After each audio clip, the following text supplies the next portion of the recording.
Already ஒரு brownie video போட்டிருக்கோம். நிறைய பேருக்கு இன்னுமே ப்ரௌனி பற்றிய டவுட் இருக்குது. அக்கா ப்ரௌனி கொஞ்சம் தெளிவாக கொஞ்சம் எக்ஸ்பிளைன் பண்ணுங்கன்னு இருக்கீங்க. இன்றைக்கி அந்த ப்ரௌனி சூப்பராக எப்படி செய்யுதுன்னு பார்க்கலாம். இதுக்கு வந்து நம்ம ஏதாச்சும் ஒரு பவுல் எடுத்துக்கோங்க. வெயிட் மிஷினில் அது 0க்கு கொண்டுட்டு வந்துடுங்க. 150 கிராம் அளவுக்கு டார்க் சாக்லேட் எடுத்துருக்கேன். பட்டர் எடுத்துக்கணும்.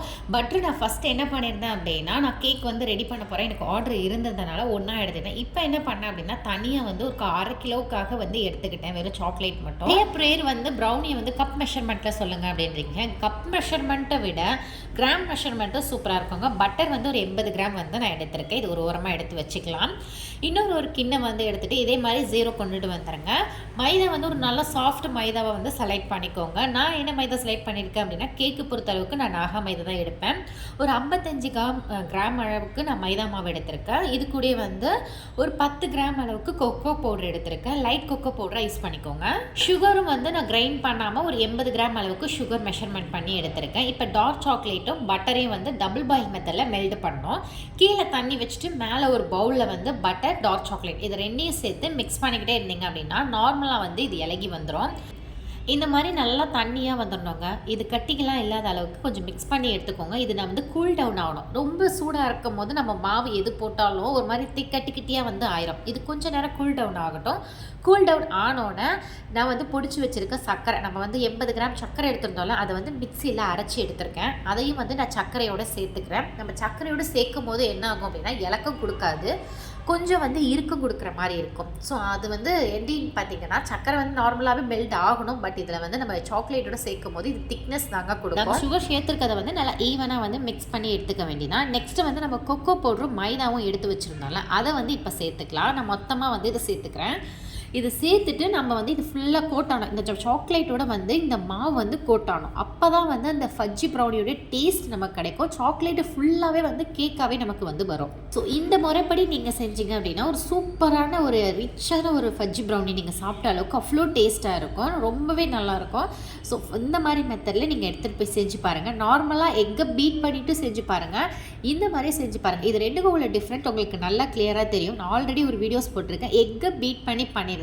அது எதுக்கு பார்த்தீங்கன்னா, அது வந்து கொஞ்சம் ஹார்ட்னஸ் கொடுக்கும். இது வந்து டோட்டலாக சாஃப்ட்னஸ் கொடுக்கும். ஸோ அந்த வீடியோக்கான லிங்க்கை வந்து நான் கீழே கொடுத்துருக்கேன். அது பார்த்தீங்கன்னா ஒரு 10 டேஸ் வரைக்கும் நீங்கள் வச்சு யூஸ் பண்ணலாம். இது வந்து 6 or 8 டேஸ் வரைக்கும் தான் வச்சு யூஸ் பண்ண முடியும். கொஞ்சம் திக்காக இருக்கிறனால நான் கொஞ்சமாக வந்து மில்க் இதில் வந்து ஆட் பண்ணிக்கிறேன்.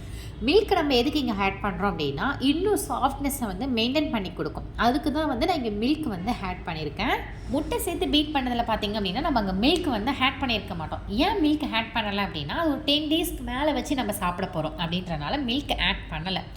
இதில் நீங்கள் மில்க் ஏன் ஆட் பண்ணியிருக்கீங்க அப்படின்னா, ஒரு சாஃப்ட் டெக்ஸ்சர் கிடைக்கும். அதுக்கு தான் நம்ம வந்து மில்க் ஆட் பண்ணுறது. கேக்குமே கொஞ்சம் ஹார்டாக இருந்துச்சு அப்படின்னு நினச்சிங்கன்னா மில்க் ஆட் பண்ணிங்க அப்படின்னா நல்ல ஒரு சாஃப்டாக இருக்கும். கேக்கோடைய டேஸ்ட்டும் வந்து கொஞ்சம் தூக்கி எடுத்து கொடுக்குங்க. அதுக்கு தான் நம்ம வந்து மெயினாக வந்து ஆட் பண்ணுறது. இது கூட இப்போ வந்து நான் 2 முட்டை வந்து சேர்த்துக்க போகிறேன். முட்டை வந்து ரூம் டெம்பரேச்சரில் இருக்கணும். ஃப்ரிட்ஜில் வச்சு எடுத்து யூஸ் பண்ணாதீங்க முட்டையை. ரூம் டெம்பரேச்சரில் இருக்கிற முட்டையை எடுத்துக்கோங்க. முட்டையோட வெயிட் மெஷர்மெண்ட்லாம் கிடையாது. ஜஸ்ட்டு 2 முட்டை வந்து நீங்கள் இங்கே ஆட் பண்ணால் போதுங்க. முட்டையில் வந்து ஒரு வெள்ளையாக ஒன்று இருக்கும். அது இருந்துச்சு நீங்கள் பார்த்தீங்க அப்படின்னா அதை எடுத்துருங்க. அது நீங்கள் சேர்த்திங்க அப்படின்னா எக்ஸ்ட்ரா வந்து ஒரு கவுச்சி ஸ்மெல் வந்து நமக்கு கிடைக்கும். அதனால் நீங்கள் அதை எடுத்துருங்க. இது கூட ஒரு பிஞ்ச் ஆஃப் உப்பும் 1/2 ஸ்பூன் அளவுக்கு பேக்கிங் பவுடர் ஆட் பண்ணியிருக்கேன். பேக்கிங் சோடா கிடையாதுங்க, பேக்கிங் பவுடர் வந்து நான் ஆட் பண்ணியிருக்கேன். இது கூட கொஞ்சமாக வந்து வெனிலா எசன்ஸ் வந்து ஆட் பண்ணியிருக்கேன். இது எல்லாத்தையுமே சேர்த்து நம்ம மிக்ஸ் பண்ணி எடுத்துக்க வேண்டியதான். எக்கு வந்து ஓவர் மிக்ஸ் பண்ண வேணாம். நம்ம ஈவனாக ஒரு மிக்ஸ் பண்ணால் போதும். இந்த மாதிரி மிக்ஸ் பண்ணிக்கோங்க. இதில் வந்து என்ன அப்படின்னா, நீங்கள் உப்பு சேர்க்குறனால எந்த ஒரு ஸ்வீட்டுமே வந்து கொஞ்சம் ரிச் எடுத்து கொடுக்கணும் அப்படின்னா நம்ம கொஞ்சமாக வந்து உப்பு ஆட் பண்ணோம் அப்படின்னா அந்த டேஸ்ட் வந்து நல்லா இருக்கும். அதுக்கு தான் நம்ம வந்து உப்பு வந்து ஆட் பண்ணுறது. ஏன்னா நான் போட்டிருந்த வீடியோஸில் நிறைய பேர் கேட்டிருந்தீங்க, அக்கா சாக்லேட்டை வந்து முட்டையோடு சேர்த்து பீட் பண்ணால் நல்லா இருக்குமா, இல்லை தனியாக முட்டையை பீட் பண்ணால் நல்லா இருக்குமா அப்படின்னு கேட்டிருந்தீங்க. ரெண்டுக்குமே உள்ள டிஃப்ரென்ஸ் இதுதான். கொஞ்சம் அது வந்து ஹார்டாக இருக்கும். ஹார்டாக இருக்கும் மீன்ஸ் ஒரு 10 டேஸ்க்கு மேலே வச்சு அதை நீங்கள் சாப்பிட்லாம். பட் இதை வந்து ஒரு 8 டேஸ் 6 டேஸ் வரைக்கும் தான் வைக்க முடியும். ஏன்னா இது வந்து ரொம்ப சாஃப்ட், ஒரு மைல்டூட்டாக இருக்கும். டேஸ்ட். ஸோ அதனால் வந்து இதை வந்து ஒரு 8 டேஸ் ஆர் 6 டேஸ் வரைக்கும் வச்சு நம்ம சாப்பிட்லாம். அதோடைய பேட்டர் பார்த்திங்கன்னா ஒரு திக்கியாக இருக்கும். இதோடைய பேட்டர் பார்த்திங்கன்னா ரொம்ப தண்ணியாக இருக்கும். நம்ம நார்மல் கேக்கை விட தண்ணியாக தான் கிடைக்கும். நார்மலாக ப்ரௌனி வந்து எல்லோரும் திக்கான பேட்டர் இருக்கணும்னுவாங்க. திக்கான பேட்டர் நம்ம ரெடி பண்ணோம் அப்படின்னா அது வந்து ரொம்ப நாள் ஸ்டோர் பண்ணக்கூடிய ப்ரௌனி. இது வந்து அப்படி கிடையாது. இது ஒரு தண்ணியான இருக்கும். அண்ட் இது வந்து நம்ம 8 டேஸ்க்கு மேலே ஸ்டோர் பண்ண முடியாது, ஆல்ரெடி சொல்லியிருப்பேன். ஸோ இப்போ நம்ம வந்து பட்டர் ஷீட் போட்டுட்டேன் கேக் ட்ரேயில். இப்போ நம்ம வந்து இதை நம்ம சேர்த்துக்கலாம். இதை பார்த்தீங்கன்னா உங்களுக்கு நல்லா தெரியும், ஃபுல்லாக ஒரு சாக்லேட்டியாக இருக்குது. நீங்கள் சாப்பிடும்போது வந்து இது ஒரு சாக்லேட்டியாகவே இருக்குது. ஒரு ரிச்சு ஃபஜ்ஜி ப்ரௌனி எப்படி இருக்குமோ அதோடைய டேஸ்ட் வந்து அப்படியே கிடைக்குங்க.